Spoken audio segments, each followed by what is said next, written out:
దేవుని నామానికి స్తోత్రములు, స్తుతి కలుగును గాక.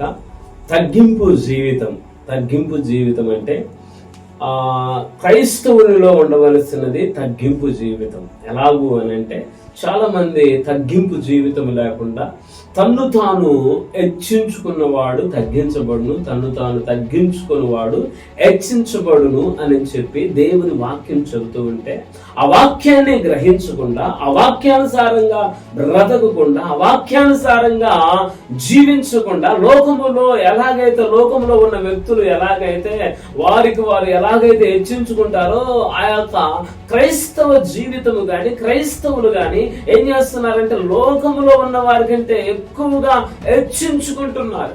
లోకంలో ఉన్న వారి కంటే తానే ఎక్కువగా హెచ్చించుకుంటారు. కానీ క్రైస్తవుని జీవితము ఏంటిదయ్యా అంటే తగ్గింపు జీవితము. ఎవడైతే తన్ను తాను తగ్గించుకుంటాడో అడు హెచ్చించబడతాడు అని దేవుని వాక్యం చెబుతూ ఉంది. ఇద్దరు వ్యక్తులు దేవాలయానికి వెళ్ళారు ప్రార్థన చేయడానికి. అయితే ఆ ప్రార్థన చేయడానికి వెళ్ళిన వారిలో గాని ఒకడేం చేస్తున్నాడంటే పరిసయ్యుడు, ఆ యొక్క సుంకరి, వారిద్దరు దేవాలయానికి వెళ్ళారు ప్రార్థన చేయడానికి. వెళ్ళినప్పుడు పరిసయ్యుడు ఏం చేస్తున్నాడంటే ఆ సోరులైనను, అన్యాయస్తులైనను, వ్యభిచారులైనను, ఇతర మనుషుల వలె ఈ యొక్క సుంకరి వలె నుండకుండానట్లు నీకు కృతజ్ఞతాస్తుతులు చెల్లిస్తున్నాను. వారానికి నేను 2 మారులు ఉపవాసం ఉంటున్నాను.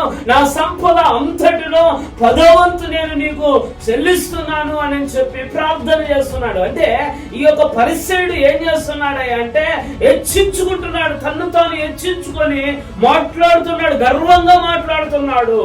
అదే రీతిగా మరి ఈ సుంకరి గాని ఏం చేస్తున్నాడు అంటే ఆ యొక్క దేవాలయంలోనికి వెళ్ళినప్పుడు దూరం నుండి నిలబడి రొమ్ము కొట్టుకుంటూ దేవా పాపినైన నన్ను క్షమించు ప్రభు అని చెప్పి ప్రార్థన చేసినప్పుడు తన్ను తాను తగ్గించుకున్నాడు.